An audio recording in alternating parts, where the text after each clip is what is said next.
काबिल भी एक ऐसा व्यक्ति है जिसने 120 वर्ष तक प्रचार किया और एक भी व्यक्ति मन नहीं फिराया। और कौन है पता है? नूह। कौन है? वो 120 वर्ष तक नाव जहाज बनाता रहा और प्रचार करता रहा कि मन फिराओ, कि परमेश्वर का क्रोध इस धरती पे आने वाला है, जिसके कारण ये धरती पूरा जलमग्न हो जाएगी और पूरा सब कुछ नष्ट हो जाएगा। हालेलुया। अगर तुम मन फिराओ तो मेरे इस नाव में जो मैं बना रहा हूं आप इसमें आ जाए। हालेलुया। तो तुम बच जाओ, क्योंकि इतना बारिश होगा, इतना पानी रहेगा कि धरती पूरा क्या हो जाएगा? डूब जाएगी। पहाड़ है ना, कोई टीले दिखाई नहीं देंगे। हालेलुया। परंतु दुख की बात क्या है कि इतना प्रचार करने के बावजूद भी 120 वर्ष तक प्रचार करने के बावजूद भी एक व्यक्ति भी उसका नहीं सुना। हालेलुया। एक व्यक्ति भी उसका नहीं सुना।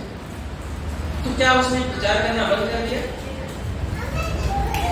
जब कोई सुनता नहीं था, उल्टा जो है सुनने के बजाय वो मजाक उड़ाते थे, हंसी उड़ाते थे उसके ऊपर, है ना? फिर भी उस व्यक्ति ने प्रचार करना बंद नहीं किया। हालेलुया। और उसी वजह से बाइबल में लिखा है कि धर्म के प्रचारक नूह और उसका परिवार सहित उस नाव के द्वारा, है ना, उस जहाज के द्वारा बचा लिए गए उस महाप्रलय के में, जो जल प्रलय से पूरा धरती नष्ट हो चुका। हालेलुया। कितने लोग? नूह और उसका परिवार, नूह, उसकी पत्नी, उसके 3 बेटे और 3 8 प्राणी जो है वो बच निकले। हालेलुया। आपको पता है जब हम परमेश्वर की मर्जी में खड़े होते हैं, हम उसका प्रचार करते हैं, उसकी मर्जी के अनुसार लोग के बीच में बातों को रखते हैं जो पिता चाहता है कि हम रखें और लोग मन फिराएं। हालेलुया। तो लोग सुने ना सुने पर हम अपने आप को बचा लेते हैं। आमीन। हम अपने आप को क्या करते हैं? बचा लेते हैं, क्योंकि हम वो काम कर रहे हैं जो पिता हमसे करने को बोलता है। यीशु ने क्या बोला? मैं वही काम करता हूं जो पिता मुझसे करने को कहता है। यीशु ने बोला लोगों ने मेरे नहीं सुना तो तुम्हारे भी नहीं सुनेंगे, और उन्होंने मेरे सुना तो तुम्हारे भी सुनेंगे। आमीन। इसलिए हमें प्रभु की मर्जी में अपने आप को क्या करना है? बनाए रखना है। हालेलुया। प्रभु चाहता है कि हम धार्मिकता का जीवन जिए। आमीन। किसका जीवन जिए? धार्मिकता का जीवन जिए। एक वचन निकालो, पहला पतरस 2:24। पहला पतरस 2:24, जिसको मिलता है वचन तुरंत पढ़ने का।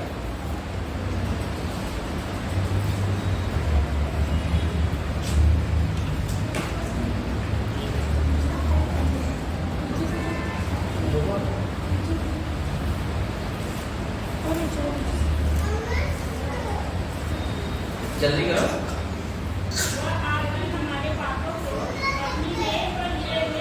वह आप ही हमारे पापों को अपने देह पे लिए हुए क्या हुआ? क्रूस पे चढ़ गया, ताकि हम पाप मरकर और धार्मिकता का जीवन व्यतीत करें, जिससे हम पापों के लिए मर के और धार्मिकता के लिए जीवन व्यतीत करें। आमीन। यीशु मसीह ने हमारे पापों को लेके जाके अपने देह पर क्रूस पे क्या हुआ? मर गया, ताकि हम पापों के लिए मर के धार्मिकता के लिए जीवन व्यतीत करें। हालेलुया। अब पता है परमेश्वर चाहता है कि हम धार्मिकता का जीवन जिए। कैसा जीवन जिए? धार्मिकता का। धार्मिक जो जीवन होता है वो हमें अनंत तक परमेश्वर के साथ जोड़ता है। आमीन। धार्मिकता का जीवन में परमेश्वर के साथ एक कर देता है। इसलिए यीशु मसीह ने अपने बलिदान के द्वारा हमारे पापों को उठा लिया और हमें धार्मिकता का जीवन प्रदान किया। जब एक व्यक्ति यीशु मसीह के पास आता है, इस बात का विश्वास करता है कि यीशु मसीह मेरे पापों के थे, आमीन, वो मेरे लिए आया, मेरे लिए दिया और मेरे गुनाहों की माफी के लिए उसने उस पर अपनी जान दी और वो फिर तीसरे दिन से जी उठा ताकि हम उसके साथ धार्मिकता का जीवन जिए, आमीन। उसके आत्मा में होके, वो आत्मा में होके हमारे साथ धरती पे और अनंत काल तक हम उसके साथ धरती में जीवन जिए, आमीन। इसीलिए वो यीशु मसीह इस दुनिया में आया। इस बात को कोई विश्वास करता है और अपने पापों को स्वीकार करता है, मन फिराता है, उसे छोड़ देता है, तो उस पर क्या हो जाती है? दया की जाती है, आमीन। क्या होती है? दया होती है। और ऐसा व्यक्ति एक धार्मिक व्यक्ति बनता है, आमीन। वो धर्मी बनता है और धार्मिकता का जीवन व्यतीत करता है, हालेलुया। नीति वचन 11:4 में लिखा हुआ है, क्रोध के समय, कोप के समय धन से तो कुछ लाभ नहीं होता, परंतु धार्मिकता उसे मृत्यु से बचाता है। जो राइचसनेस का जीवन, जो धार्मिकता का जीवन जीता है, जब क्रोध का समय होता है उस समय वो बच नहीं करता है, आमीन। परंतु जो धन के पीछे भागता है, हेलो, जो धन का पीछा करता है परंतु धार्मिकता को खो देता है, वो व्यक्ति क्रोध के समय वो अपने आप को बचा नहीं कर सकता, हालेलुया। मेरी बात समझ आ रहा है? जो धार्मिकता की खोज करता है, जो धर्मी बना रखता है अपने आप को, जैसे यीशु ने उसे खरीदा, उसने लहू को मोल दे, वो धार्मिकता में अपना जीवन को संभालता है, वो बच जाता है। लिखा है धर्मी नूह, हेलो, धर्म के प्रचारक नूह और उसका परिवार सहित उस नाव के द्वारा, जहाज के द्वारा बचाए गए, आमीन। धर्म के प्रचारक नूह और उसके परिवार ने क्या किए? उस नाव में बैठ के बचाए गए, आमीन। आप धर्म के प्रचारक हो, आप धार्मिकता का जीवन जिए। याद रखना, उस मृत्यु के समय, वो क्रोध के समय, पता है परमेश्वर ने, उत्पत्ति किताब में देखते हैं, परमेश्वर बोलता है 6वें अध्याय में कि परमेश्वर धरती को देखता है तो धरती बिगड़ चुकी है। देखता है जो मनुष्य के मन में जो कुछ उत्पन्न होता है वो बुरा ही होता है ना। परमेश्वर क्रोधित हो गया और मनुष्य को बना के पछताया, हेलो, मनुष्य को बना के पछताया, अपने मन में विचार किया कि मैं इस धरती पर से मनुष्य को क्या करूंगा, चाहे पक्षी हो, जीव जंतु, सबको क्या करूंगा? नष्ट करूंगा, हालेलुया। परंतु जब वो धरती को देखता है, लोग को देखता है, तो वहां पे एक व्यक्ति मिलता है जिसका नाम था नूह। नूह जो था वो एक धर्मी व्यक्ति था। उस नूह को बचाने के लिए परमेश्वर ने प्लानिंग किया और उसे बोला, तुझ क्या बता, जहाज बना, नाव बना, और उस नाव के तू प्रचार कर कि लोग, अगर अभी भी वक्त में देता हूं कि अगर कोई मन फिराए तो तेरे साथ उस जहाज में आए और वो बचे, हालेलुया। और परमेश्वर ने उस नूह के कारण उसको, परिवार को बचाया, परंतु लोगों ने नहीं सुना। आज भी कुछ लोग अपनी मनमानी करना चाहते हैं, सुनना नहीं चाहते। हमें धर्मी बनना है, आमीन। हमें धार्मिकता का प्रचारक बनना है। अंधा अंधे को रास्ता नहीं दिखा सकता। आप धर्मी होके ही धार्मिकता का प्रचार कर सकते हैं। आप धर्मी न रहेंगे तो आप धार्मिकता का प्रचार नहीं कर पाएंगे, हालेलुया। जब आप धार्मिकता के जीवन जीते हैं तो आपका धर्म का प्रचार सक्सेस होता है, सफल होता है, आमीन। अगर सफल नहीं भी हुआ, आप बच जाएंगे, दूसरा बचे या ना बचे, आमीन। आप खुद को बचा लेंगे क्योंकि आप वो काम कर रहे हैं जो पिता आपसे करवाना चाहता है, हालेलुया, है ना। इसीलिए बाइबल बताती है, क्रोध के समय धन से तो कुछ लाभ नहीं होता, परंतु धार्मिकता जो होती है वो मनुष्य को मृत्यु से बचाती है, आमीन। मृत्यु से बचाता है। आज धार्मिक जीवन जीने के लिए नहीं पता लोग, है ना? धार्मिक जीवन जीने के लिए, जबकि यीशु मसीह हमारे पापों को अपने देह में इसीलिए लेके क्रूस पे चढ़ गए ताकि हम पापों के लिए मर के धार्मिकता का जीवन व्यतीत करें। आमीन। व्यतीत करना का मतलब होता है वो धार्मिकता का जीवन में हम होके चले, हर पल हम धर्मी बन के जिए, हमारे जीवन में पाप बुराई दिखाई न दे। हालेलुया। मेरी बात समझ आ रहा है? आप ऐसे जगहों पे न पाए जाए जो पिता नहीं चाहता कि आप वहां पे रहें। हालेलुया। आप ऐसे जगहों पे पाए न जाए जो पिता नहीं चाहता कि आप वहां रहें। मेरी बात समझ आ रहा है? हेलो। धार्मिकता का जीवन है। आमीन। किसका जीवन है? धार्मिकता का जीवन है। वो धर्मी बनाना चाहता है। आपको पता है धार्मिकता हमारे जीवन में आती कैसे है? यीशु के बलिदान के द्वारा। आमीन। यीशु पर विश्वास करने के द्वारा। वचन में लिखा जो विश्वास करेगा वो धर्मी ठहराएगा। आमीन। जो यीशु पर विश्वास करेगा, क्या विश्वास करेगा? कि वो मेरे लिए आया, मेरे लिए जिया, मेरे लिए मारा गया और मेरे लिए गाड़ा गया और मेरे लिए फिर से जिंदा हो गया। आमीन। जो इस बात को विश्वास करता है वो जो है धर्मी ठहरता है। आमीन। तो क्या कहता है? धर्मी ठहरता है। धार्मिकता यीशु के ऊपर विश्वास करने से होती है, और जब हम विश्वास करते हैं तो यीशु मसीह जो हमारे पापों को लेकर क्रूस पे चढ़ गया ताकि हम पापों के लिए मर के धार्मिकता का जीवन व्यतीत करें, वो जीवन धार्मिकता का हमारे साथ क्या होता है? लागू हो जाता है। आमीन। क्या होता है? लागू हो जाता है। हेलो। अब यीशु चाहते हैं कि हम वो धार्मिकता में जीवन व्यतीत करें। यीशु चाहता है कि हम धार्मिकता में क्या करें? जीवन व्यतीत करें। मेरी बात समझ आ रहा है? धार्मिकता में जीवन व्यतीत करें।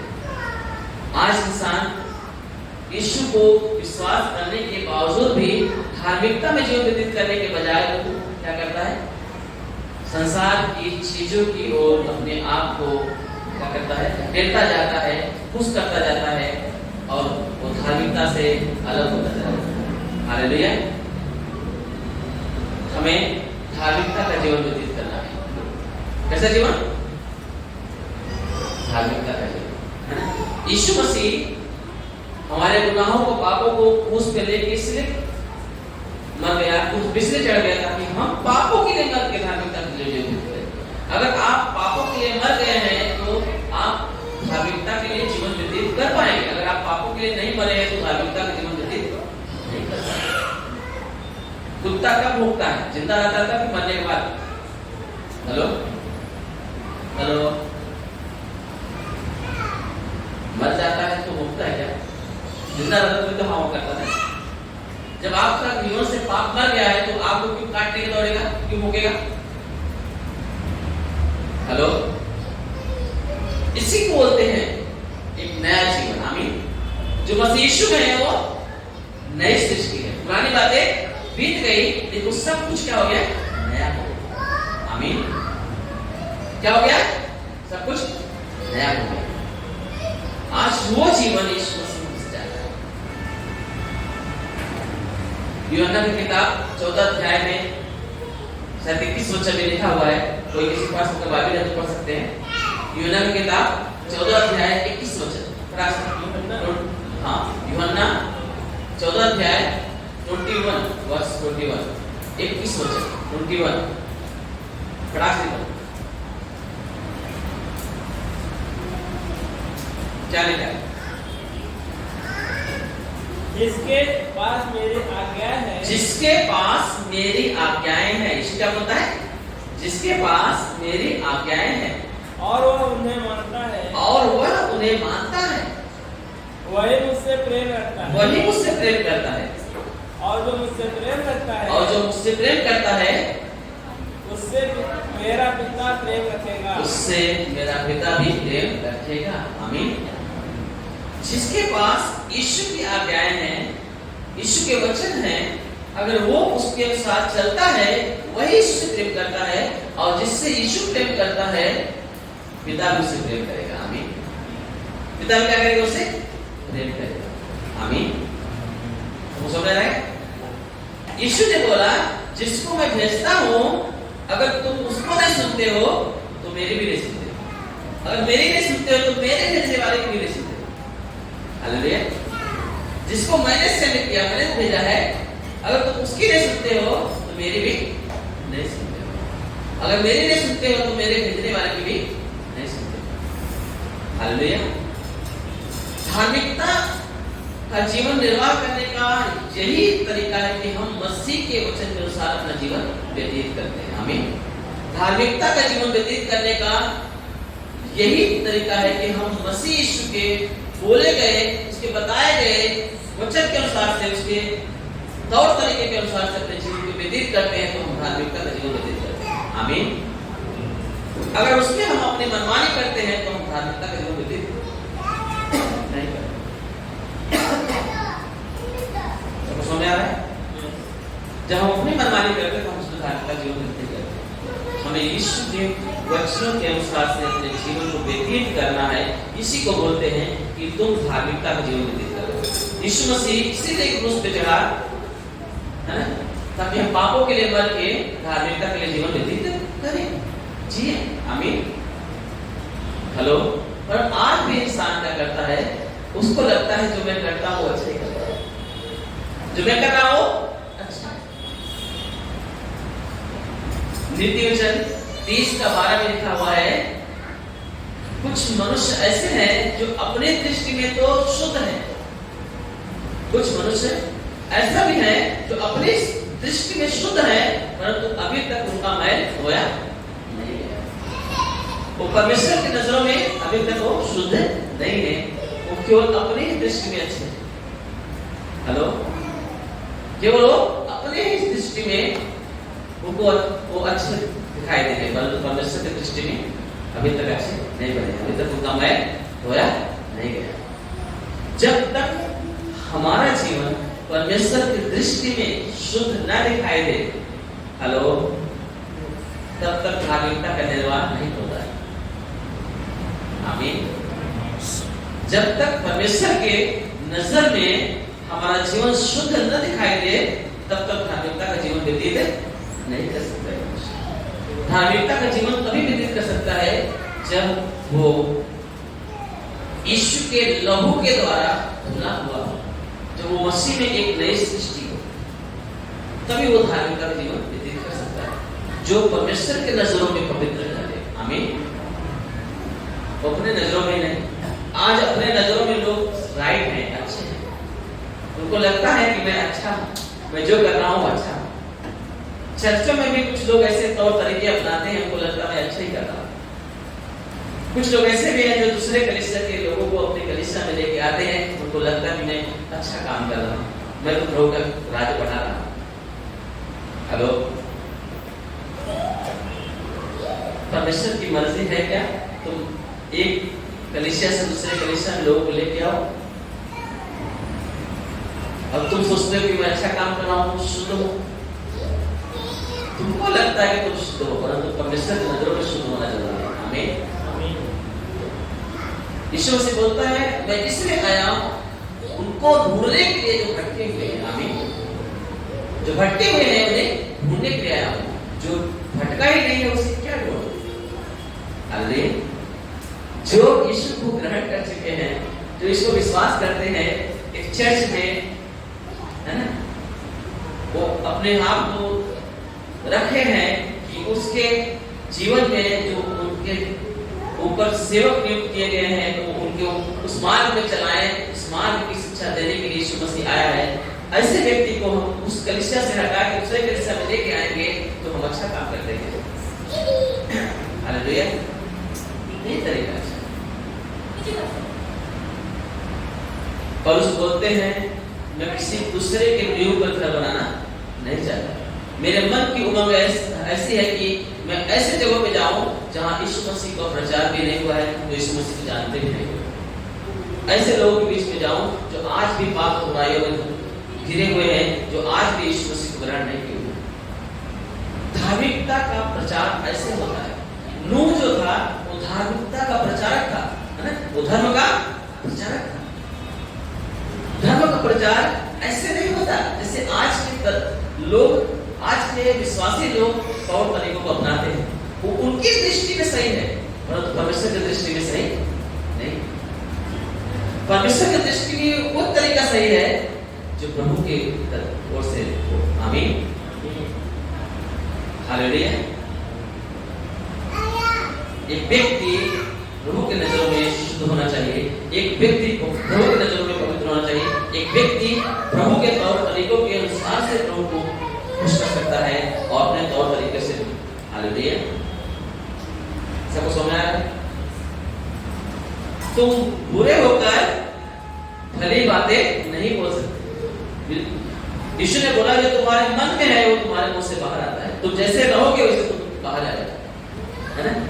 तुम बुरे होकर अच्छी बातें नहीं बोल सकते, और अच्छी हो तो तुम बुरी बातें नहीं बोल सकते। कि अच्छा झाड़ अच्छा फल आता है, बुरा झाड़ बुरा फल आता है। हालेलुया, सबको समझ आ रहा है? यीशु ने क्या बोला? तो जैसा झाड़ आता है वैसा फल आता है। क्योंकि झाड़ जो होता है वो फल से पहचाना जाता है कि वो अच्छा है कि बुरा है। तुम बुरा झाड़ होगे अच्छा फल नहीं ला सकते, और न तो अच्छा झाड़ होगे बुरा फल ला सकते। अगर आप बुरे होकर बोलोगे अच्छा फल लाओ तो आपसे नहीं हो पाएगा। हेलो, आप पापी होकर धर्म का प्रचारक नहीं कर सकते, आप धार्मिकता का निर्वाह नहीं कर सकते। हालेलुया। मन में क्रोध है, विरोध है, नफरत, लालच है, परमेश्वर के मन से नहीं है। याकूब की किताब में लिखा है मनुष्य का क्रोध परमेश्वर की धार्मिकता का निर्वाह नहीं कर सकता। हालेलुया। आप अपनी मर्जी से, अपने तौर तरीके से आप अपना जीवन जिएंगे, वचन के अनुसार ध्यान नहीं देंगे, और आप बोलोगे कि मैं धर्म का प्रचार करूंगा, मैं सुसमाचार करूंगा, मैं उनको प्रभु में लेके आऊंगा। फिर ऐसा तब हो जाएगा कि आप दूसरे के लोगों को जो कलीसिया में जा रहे हैं उनको बोलोगे तो मेरे पास आओ, हमारा कलीसिया अच्छा है, हमारे पास ज्यादा लोग हैं। हालेलुया। फिर तौर तरीका अलग हो जाएगा। जिसका मसीह चाहता कि हम प्रचार करें वैसा प्रचार नहीं रह पाएगा। आज ऐसे ही प्रचार हम बहुत सारे जगहों पे देखते हैं। हालेलुया।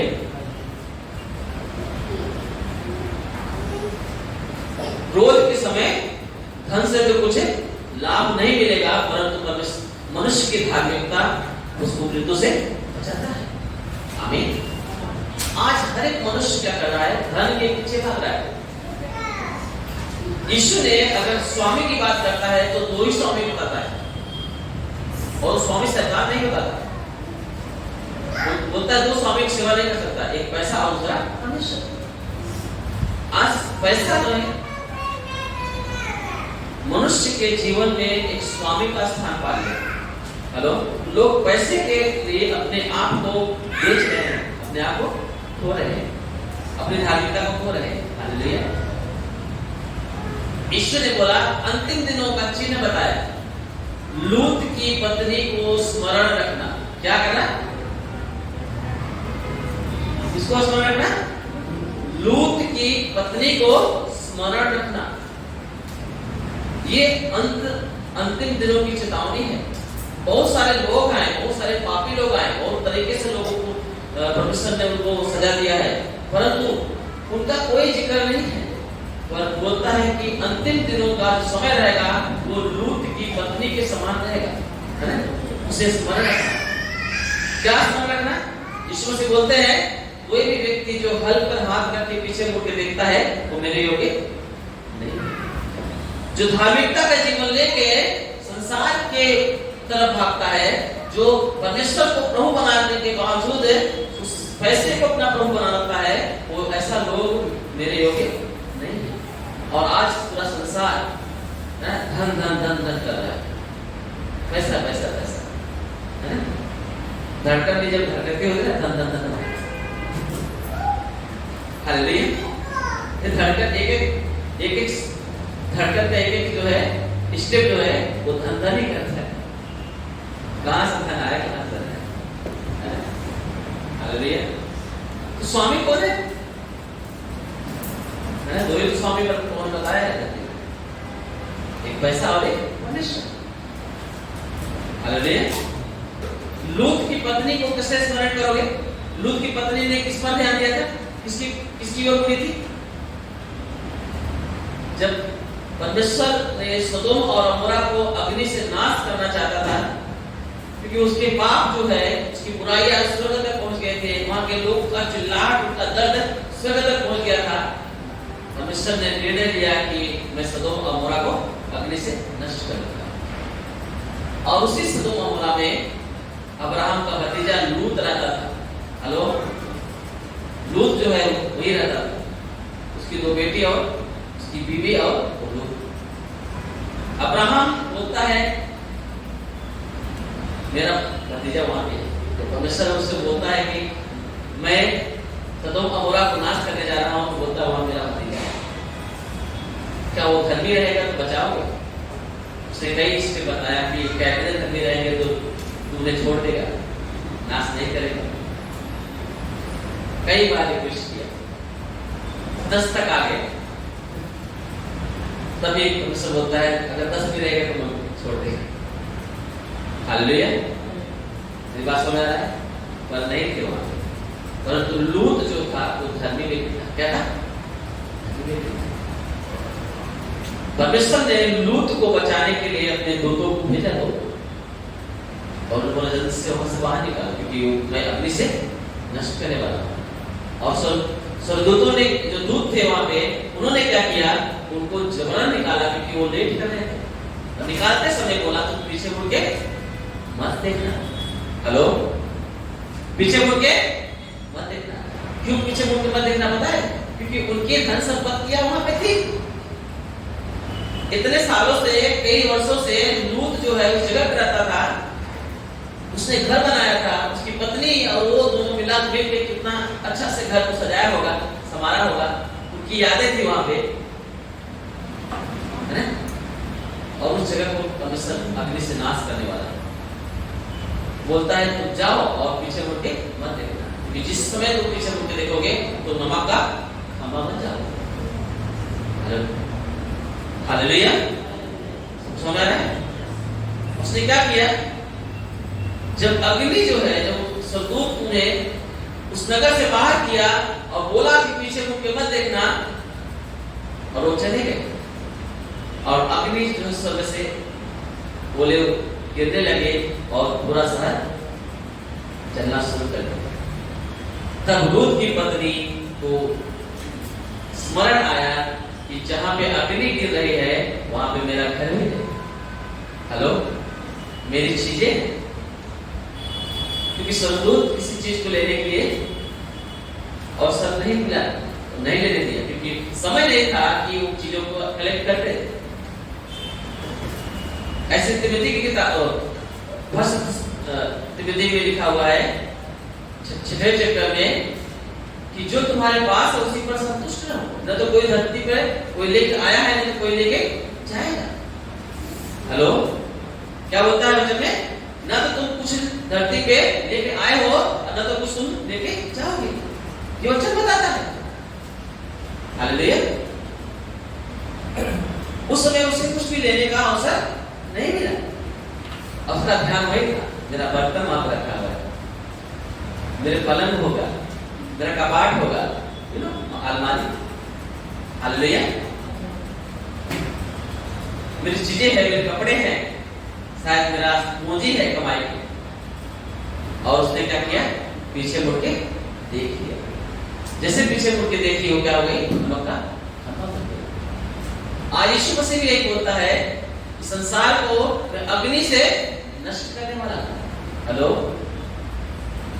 अगर तुम मेरे चेले हो, तुम मेरे पीछे चल रहे हो, तो हल मेरा के पीछे मुड़ने वाला मेरे होगे नहीं, पीछे मुड़ के मत देखो। फिर भी आज लोग क्या करते हैं? संसार की चीजों पर अपना ध्यान लगाते हैं। यीशु ने एक ही उदाहरण बताया, इतने सारे व्यक्तियों का उदाहरण था, परंतु उनको नहीं पता है ना। हालेलुया। उसका लूत की पत्नी को स्मरण कर। आज बहुत सारे लोग हैं प्रभु में रह के भी पैसे के पीछे भाग रहे हैं। अभी बनाना बोल रहे थे, गवाही दे रहे थे कि कैसे जब 2 हफ्ते वो संडे को नहीं आ पाए, जितना कमाए थे उसको दुगना चला गया। प्रभु डांटता है, बताना चाहता है बेटा इसमें फायदा नहीं, फायदा तो मेरी उपस्थिति में रहने से। हमें जब तू मेरी मर्जी में चलेगा तो तुझे फायदा होगा, तब उन चीजों को पा पाएगा जो तुम्हारी आवश्यकता है। हमें प्रभु अपनी महिमा के अनुसार उन सारे चीजों को पूरा करेगा जो हमारी आवश्यकताएं हैं, हमारी जरूरतें, महिमा के धन के अनुसार उन सारी चीजों को पूरा करेगा। इसलिए प्रभु बोलता है कि पैसे में नहीं, तुम धार्मिकता में धनी बन, तुम अच्छे कामों में, बुरे कामों में धनी बन। हालेलुया। तिमोथी की किताब में लिखा हुआ कि रुपए का लालच सब प्रकार की बुराई का जड़। लोग उसकी पाने की लालसा में अपने आप को ऐसा फंसा लेते हैं कि उस नाश होने वाले गड्ढे में है ना वो चले जाते हैं। हेलो। वो समुद्र में, जो विनाश का समुद्र है, उसमें डूब जाते हैं। हालेलुया। अपने आप को डुबा देते हैं। इसलिए हमें क्या करना है? स्मरण करना है। हमारे जीवन में धार्मिकता का निर्वाह होना अनिवार्य है। हमें धार्मिक होकर जीवन व्यतीत करना है। आप धार्मिकता का निर्वाह नहीं करोगे अपने लाइफ में, आप धर्म के प्रचारक नहीं बन सकते। आपको परमेश्वर के तौर तरीकों को अपनाना पड़ेगा, अपने तौर तरीकों को नहीं। हालेलुया। आपको परमेश्वर के तौर तरीकों को अपनाना पड़ेगा, अपने तौर तरीकों में नहीं। आप परमेश्वर के तौर तरीके में रह के ही अपने आप को धार्मिकता के जीवन में पा पाएंगे। नहीं तो अपनी दृष्टि में धर्मी रहेंगे, परंतु परमेश्वर की दृष्टि में धर्मी नहीं रहेंगे। हालेलुया। परमेश्वर की दृष्टि में धर्मी नहीं रहेंगे। परमेश्वर की दृष्टि में धर्मी होने के लिए परमेश्वर के तौर तरीके से रहना पड़ता है। इसलिए बोला, जो वचन मैंने तुमको दिया है, अगर तुम उसके अनुसार चलते हो, तभी तो तुम मुझसे प्यार करते हो, तभी तुम मेरे अपने हो। हालेलुया। तभी तुम्हारे अंदर धार्मिकता का निर्वाह होता है। आमीन। अब होता है आज्ञा क्या है, वचन क्या है, आज्ञा है। आमीन। आदम हवा ने आज्ञा का उल्लंघन किया तो तभी तो पापी हो गए थे, है ना। उनकी धार्मिकता को खो दिए थे। आज अगर हम आज्ञा को उल्लंघन करते हैं, अगर प्रभु के वचनों को अनसुना करते हैं, तो हम भी तो वही काम करते हैं जो उन्होंने किया। हेलो। अगर उन वचनों को हम अनदेखा करते हैं जो प्रभु ने हमसे बोला है, तो हम क्या करते हैं? हम आदम हवा के जैसे ही तो काम कर रहे हैं, वचनों को तोड़ रहे हैं। तो हम धार्मिकता कहाँ आ रहे हैं? बाइबल बताती है, रोमियो की किताब 5वां अध्याय में लिखा है, एक व्यक्ति के आज्ञा न मानने से सब लोग पापी हो गए। क्या हो गए? सब लोग पापी हो गए। वैसे ही प्रभु ने दया भी प्रकट किया कि एक व्यक्ति के आज्ञा पालन करने से प्रभु ने सबके लिए धार्मिकता का रास्ता खोल दिया। आमीन। एक व्यक्ति के आज्ञा पालन करने से, अब वही आज्ञा पालन आज हमारे जीवन में देखना चाहता है, जो यीशु मसीह अपने बलिदान के द्वारा हमारे जीवन में वो राइटियसनेस को ऐड कर दिया है, जोड़ दिया है। आमीन। पुराना मनुष्यत्व का स्वभाव खत्म करके, है ना, एक नया जीवन दिया है। अच्छा में लिखा है, जो मसीह यीशु में हो नई सृष्टि है, पुरानी बातें सब बीत गई, देखो सब कुछ क्या है, नया। आज सब कुछ नया तभी दिखेगा जब हम धार्मिकता का जीवन व्यतीत करेंगे। आमीन। जब उसके ऊपर विश्वास करके उसकी बातों में अपने आप को बनाए रखेंगे, उसके तौर तरीकों को बनाएंगे, अपने दृष्टि में नहीं, परंतु उसकी दृष्टि में हमें शुद्ध होना है। आमीन। हमें उसकी दृष्टि में राइट होना है, अपनी दृष्टि में नहीं। हम अपने दृष्टि में राइट होके क्या जाने उसकी दृष्टि में राइट हो। नीति वचन बोलता है, लोग अपने दृष्टि में शुद्ध हैं, परंतु अभी तक उनका मैल नहीं धोया गया। हालेलुया। हेलो। आज बहुत सारे लोग अपने तौर तरीका करते हैं, प्रभु के पास आते हैं, फिर भी अपने तौर तरीका। आज्ञा पालन करने में धार्मिकता है, आज्ञा पालन करने में आपको क्या है? आमीन, चंगाई है, छुटकारा है। हेलो। एक दिन पुराने नियम में दूसरा राजा 5वें अध्याय में लिखा हुआ है, एक लड़की ने नामान कोढ़ी को समाचार किया कि तू कोढ़ी है, अगर तू इस्राएल में शोमरोन शहर में जो आवश्यकता है ना, हालेलुया, इस्राएल में शोमरोन शहर में जो आवश्यकता है उसके पास जाएगा तो क्या हो जाएगा, तो अपने वोट से छुटकारा पाएगा। आमीन, हालेलुया।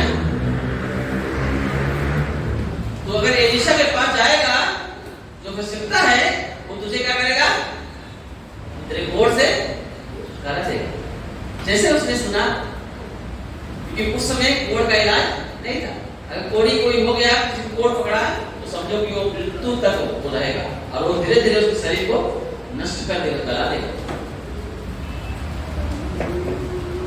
नामान कोढ़ी जो था वो एक सेनापति था, मुख्य था सेना का, बहुत ही रिच था, बहुत ही बड़ा इंसान था, परंतु प्रॉब्लम क्या था, वो कोढ़ी था। क्या था वो कोढ़ी था। जब उसे पता चला कि कोढ़ से छुटकारा मिलने का एक रास्ता है, एलीशा के पास जाऊंगा तो मैं चंगा हो जाऊंगा, विश्वास किया और चल दिया। हेलो, और जाने के बाद, मेरी बात सुना रहे, वहां जाने के बाद उस तक पहुंचा ही नहीं था, एलीशा क्या बोलता है, जा, संदेशा में जाए, जा यरदन नदी में 7 बार डुबकी मार ले, तेरा कोढ़ ठीक हो जाएगा। हालेलुया। तब उसे लगता है कि मैं तो गया था, मैं सोचा कि इतना दूर से आ रहा हूँ दूसरे देश से, है ना, और ये मेरे अपने पास बुलाएगा और तेल से हाथ मेरे सर पे हाथ रखेगा, तेल मलेगा और मेरे लिए दुआ करेगा और मैं चंगा हो जाऊंगा। परंतु ये तो बोल रहा है कि जाके यरदन नदी में 7 बार डुबकी मार ले। बोलता है अगर डुबकी मारने का है तो इससे साफ नदी तो मेरे गांव पाती है, अगर मैं डुबकी मारना है तो मैं जाकर उधर में डुबकी मार लूं। बात बताती है कि वो वापस अपने देश चला गया, बिना चंगाई के चला गया। पर तो विश्वास से आया था, इससे आया था, विश्वास से आया था कि एलीशा जो शोमरोन में रहता है, जो परमेश्वर का आवश्यकता है, वो मेरे लिए दुआ करेगा तो मैं ठीक हो जाऊंगा। हालेलुया, मेरी बात सुनना है। और जैसे वो जिस तरीके से वो चाहता था कि वो मेरे लिए दुआ करे, उस तरीके से सब हुआ नहीं, वो तरीका हुआ नहीं। एलीशा ने सीधा संदेश कर दिया कि तू मेरे पास मत आ, जा यरदन नदी में 7 बार डुबकी मारो। उसको लगा मेरे तरीके से अच्छा होना चाहता था, ये उस तरीके से, जिस तरीके से मैं सोचा था वो तरीके से मुझे किया ही नहीं। अब बोलता जाके डुबकी मारो, ठीक है, वो वापस चला गया। तब उसके दासों ने बोला, अगर शोमरोन का आवश्यकता, अगर तुझसे कुछ बड़ा चीज करने को बोलता था तो तुझे नहीं करना चाहिए, तू करता कि नहीं करता, परंतु इतनी छोटी सी बात के लिए तुझे कितना आदर करना चाहिए। तब उसे अफसोस हुआ और वो वापस आया। कहाँ आया? हेलो, कहाँ आया? उस आवश्यकता के पास नहीं आया, उस जगह पे गया जहां पे आवश्यकता ने बोला था।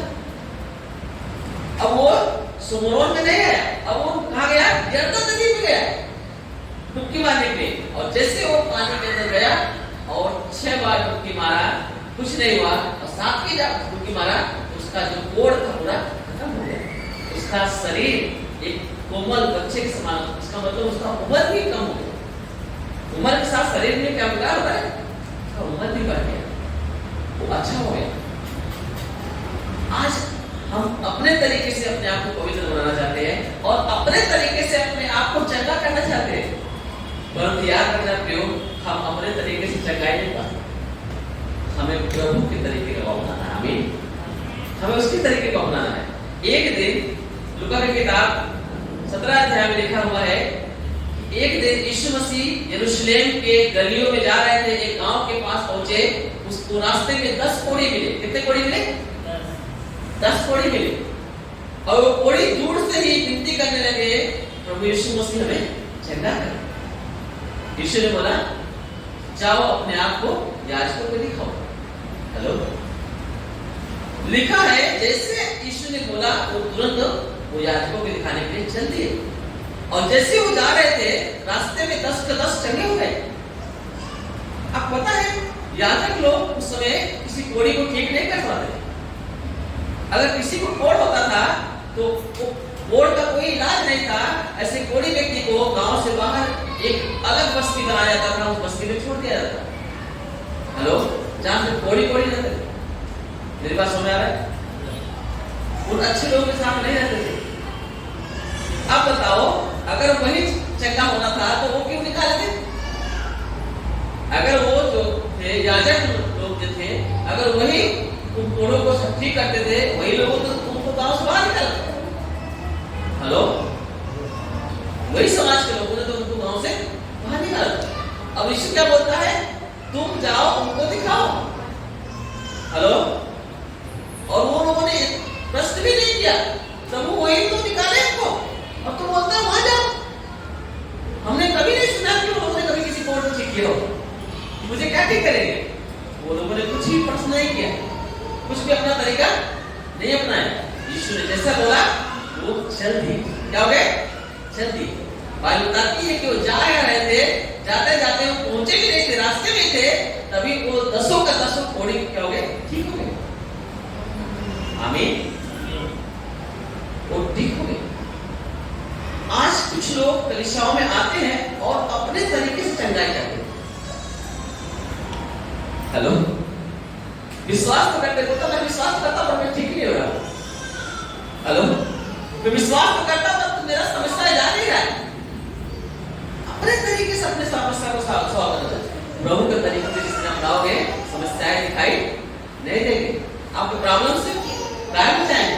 चाहे वो बीमारी होने दो, चाहे पाप होने दो, चाहे श्राप होने दो, चाहे आपके घर का प्रॉब्लम होने दो, बच्चों का प्रॉब्लम होने दो, आपका कुछ भी तकलीफ होने दो। जिस समय आप परमेश्वर के तौर तरीकों को अपनाओगे, उस समय आप परमेश्वर से छुटकारे को पाओगे, आशीषों को पाओगे, जिसके लिए आप यीशु को विश्वास करते हो। जिसके लिए आप यीशु को क्या करते हो? विश्वास करते हो। आप उन आशीषों को पाओगे। हालेलुया। उन आशीषों को पाओगे जो यीशु आपको देना चाहता है। आज लोग यीशु के तरीके से उसके पास नहीं आते, वो अपना तरीका अपनाना चाहते हैं। हालेलुया। याद रखना प्रियो, हम हमारे तौर तरीके से प्रभु से नहीं पा सकते। हमें प्रभु की दृष्टि में वो चीजें करना है जो प्रभु हमें आशीष दे सके। आमीन। हमें प्रभु के तौर तरीके अपनाना है, वो हमें धार्मिकता में देखना चाहिए। आमीन। वो साबित करना चाहिए कि मेरा बेटा मेरा बेटी धर्मी है। आमीन। लूका की किताब में पहले अध्याय लिखा है, यूहन्ना बपतिस्मा देने वाले का जो डैडी थे, मॉम थे, मम्मी थी, बोलता है ये धर्मी लोग क्या थे? धर्मी। हेलो, बाइबल बताना चाहिए, प्रभु बताना चाहिए तुम धर्मी हो। मेरी बात समझ आ रही है? नूह के बारे में बाइबल गवाही देती है कि वो धर्मी था। हालेलुया। प्रभु बोलता है वो धर्म का प्रचारक है। जब तक प्रभु हमें न ठहराए कि हम धर्मी हैं, हम अपने से अपने दृष्टि में अपने आप को धार्मिकता में ना गिने। हम उस तौर तरीकों को अपनाएं जो प्रभु हमसे चाहता है। हालेलुया। वो तौर तरीकों में हम चले जिसमें चंगाई है, छुटकारा है। जैसे आप तौर तरीकों को अपनाओगे, यीशु ने क्या बोला? वो आप पहला पत्रस की किताब 2 का 24 में लिखा है, वो आप ही हमारे पापों को अपने देह में लिए हुए क्रूस पे चढ़ गया ताकि हम पापों के लिए मर के धार्मिकता के लिए जीवन व्यतीत करें। और लिखा उसी के मार खाने से तो चंगे हो गए। क्या लिखा है? उसी के मार खाने से तो चंगे हो गए। वो तरीका अपनाओ। ये विश्वास करो कि यीशु के कोड़े खाने से मैं चंगा हो गया। हेलो, इस बात का भरोसा करो। आप प्रभु के वचन के अनुसार, उसके तौर तरीके के अनुसार से आप प्रभु से पा सकते हो, न कि आप अपने तौर तरीके के पास। जब आप अपना तौर तरीका अपनाएंगे तो आपको नहीं मिलेगा कुछ, है ना? हालेलुया। नूह जो था वो धर्म का प्रचारक था। भले कोई सुना नहीं उसकी बात, 120 साल तक प्रचार किया परंतु कोई उसका नहीं सुना, परंतु उसने उस तरीके को छोड़ा नहीं। अगर लोग हमारी नहीं सुनते हैं, हम धर्म के प्रचार कर रहे हैं, हम धर्मी हैं और हम बोलेंगे हमारी सुन नहीं रहे, तो हम अपने तौर तरीकों को बदले, ये नहीं अच्छा है। कहीं ऐसा हो कि आप उनके साथ आप भी अपने धर्म को खराब कर दें।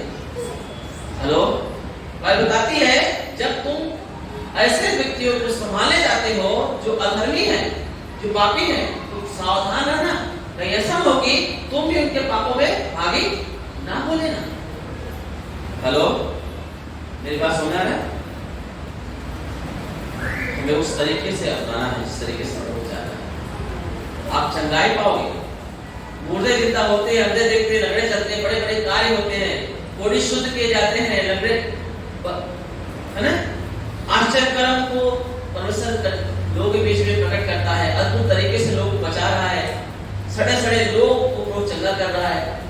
जो प्रॉब्लम कभी सॉल्व नहीं होता, प्रभु को भरोसा करने से प्रभु देता है, परंतु विश्वास के साथ वो काम भी होना चाहिए जो प्रभु चाहता है। हमें विश्वास करने के बगैर मरा है। याकूब की किताब 2 अध्याय के लास्ट वचन में लिखा हुआ है कि जिससे देह आत्मा के बगैर मरी हुई है, उससे विश्वास काम के बगैर मरा हुआ है। नामान कोढ़ी जो है विश्वास से आया था इस्राएल में। हेलो, एलीशा के पास विश्वास से आया था, परंतु उसने एलीशा ने जैसे बोला उसने काम नहीं किया, इसलिए वापस चला गया, नहीं मिला चंगाई। पर जब वो विश्वास से आया, जब उसने उस तरीके को अपनाया, तो उसे तुरंत चंगाई मिली। आमीन। क्या मिले उसे? चंगाई मिली। मेरी बात समझ आती है? जब उसने उस तौर तरीके को अपनाया, क्या हुआ? चंगाई मिली। 10 कोढ़ी जो है एक भी प्रश्न नहीं किए, ऐसा क्यों? वो 10 कोढ़ी थे, उन्होंने एक भी प्रश्न नहीं किया कि ये कैसा हो, क्योंकि हमने कभी उनसे देखा ही नहीं सकते। एक बुखार नहीं ठीक कर सकते, बोलता कोर्स ठीक करेंगे, वही लोग तरीका थे। फिर भी यीशु ने बोला है चल नहीं। हेलो, विश्वास से बोले थे यीशु मुझे चंगा कर, विश्वास से बोले थे। तो विश्वास के द्वारा काम भी करना पड़ता है। वो जिस पर विश्वास करते हो उस तरीका बताता है, वो आज्ञा पालन करना पड़ेगा, बात मानना पड़ेगा। तुरंत वो कोढ़ी लोग ठीक हो गए, रास्ते में चल रहे। आमीन। हेलो, आज वही तरीका जब तक हम नहीं अपनाएंगे, हमारे जीवन में वो बरकतें नहीं पाएंगे। फिर हम आके चले जाएंगे, फिर हमको लगेगा कि हमको तो कुछ हुआ ही नहीं था। हमने मेरे हाथों से मोटा जिंदा होते हुए देखा है, कैंसर ठीक होते हुए देखा है, ट्रेन से कटने के लिए लड़का जा रहा था, परमेश्वर ने उसको वहां पे बात किया, मेरे पास भेजा, प्रार्थना की ठीक हुआ। बड़े आश्चर्य कर्म देखे हैं हमने, और जितने चंगाइयां हमने देखा वो सब परमेश्वर की मर्जी के अनुसार ही थे। जब तक उन्होंने परमेश्वर की मर्जी को नहीं अपनाया, चंगाइयों को नहीं पा सकते, अपने जीवन में बदलाव नहीं कर सकते। अगर आप नशा करते हो, दारू पीते हो, आपके जीवन में गंदगी है, झगड़ा लड़ाई है, तो आप बाइबल के वचनों को अपने जीवन में ग्रहण करें, आप उसके तरीकों को अपनाना शुरू करें, आपके जो गलत तरीके हैं अपने आप बदल जाएंगे। हमारे बीच में किसान भाई हैं जो बराबर प्रार्थना में बैठने लगे, उनके जीवन में जो भी आदतें थी दारू की छूट गई। जब हम वचनों को इस तरीकों को अपने जीवन में लेना शुरू करते हैं, तो वो जो चीजें हमारे जीवन में जो गंदगी बन के आती है, साबुन बन के आती है, वो तो क्या करता है, हटा देता है। आमीन। ऐसे बहुत सारे लोग हैं। प्रभु छोटा नहीं है, हमारा तौर तरीका गलत हुआ। हम अपने तौर तरीके को प्रभु के हिसाब से नहीं, परंतु अपने तरीके से काम कर रहे हैं, इसके लिए बिगड़ हो जाता है। हालेलुया। इसलिए मैं खड़ा हुआ, मैं मूसा के जैसा देखता हूं। हेलो, और मैं नूहा के जैसा प्रचार करने में विश्वास करता हूं। भले कोई नहीं सुने, पर मेरा तरीका हालेलुया। नूहा की बात कोई नहीं सुना, परंतु उसने अपने तौर तरीके को बदला नहीं। जैसे परमेश्वर ने बोला था कि लोगों को बताओ, इसी बात उसने किया, धर्म पता किया। भले कोई सुना न सुना, हमें उसी के तरीके अपनाना है। हो सके वो न सुने तो हम तो बचे, आमीन। हम तो अपनों को बचा के जो हमारे सुन रहे, हालेलुया। इसलिए हमें क्या करना है, उस पर ध्यान देना है। धन के पीछे मत भागो, परमेश्वर के पीछे भागो, आमीन। आप हर समय प्रभु को स्थान दो। कोई भी रीजन नहीं होना चाहिए कि आप प्रार्थना में नहीं आ पाए। आप परमेश्वर के स्थान को दूसरे को मत दो। जब आप जीवन में परमेश्वर का स्थान दूसरा कोई पा जाता है तो आप परमेश्वर के धार्मिकता को खो देते हो। हेलो, आपको धार्मिकता में जीवन व्यतीत करना है तो आपको परमेश्वर की उपस्थिति को आपको संभालना, उनके वचनों को क्या करना है, अपने जीवन में लेके चलना है, तौर तरीकों में चलना है। तब आप धार्मिक व्यक्ति बनेंगे, एक नई सृष्टि बन के परमेश्वर के साथ अनंत तक जुड़े रहेंगे, आमीन। आइए अपने जीवन को जांचें, अपने आप को बंद करेंगे, सबको झुकाएंगे, अपने तौर तरीकों को नहीं परंतु प्रभु के तौर तरीकों को हमारे जीवन में।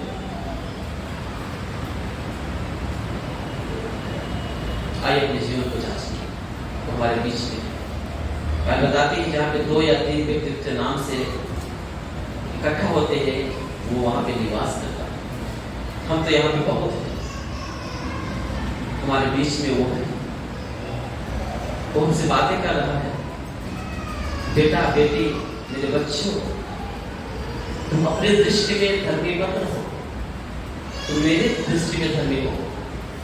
तुम वो स्वभाव धारण करो जो मैं चाहता हूँ, अपने जीवन में वो तौर तरीके धारण करो जो मैं चाहता हूँ।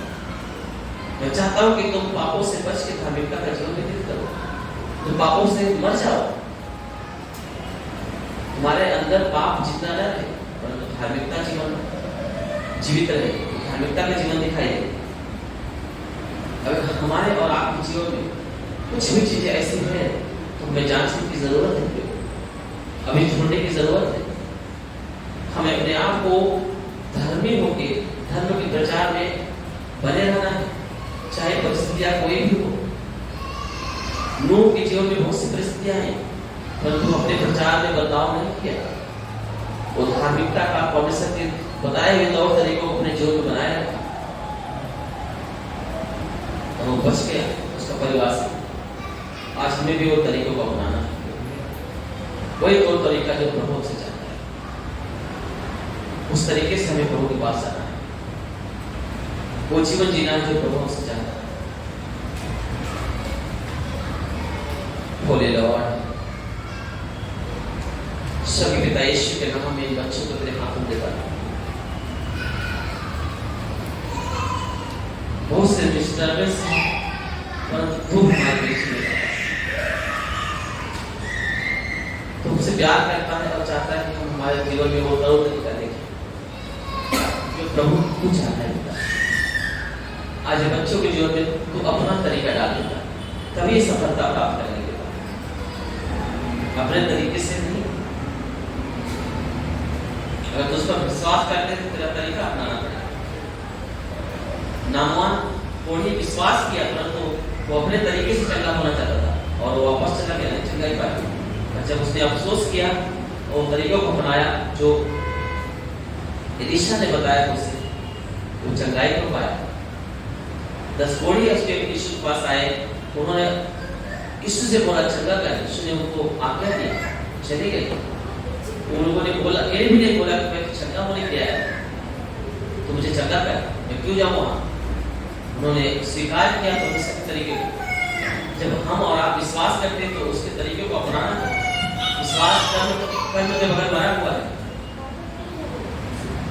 ईश्वर के पिता यीशु के नाम में प्रभु बच्चों को आशीष कर देगा, ये वचन इनके जीवन में गहराई में जाए और फलवंत हो देगा। यीशु के नाम में आमीन।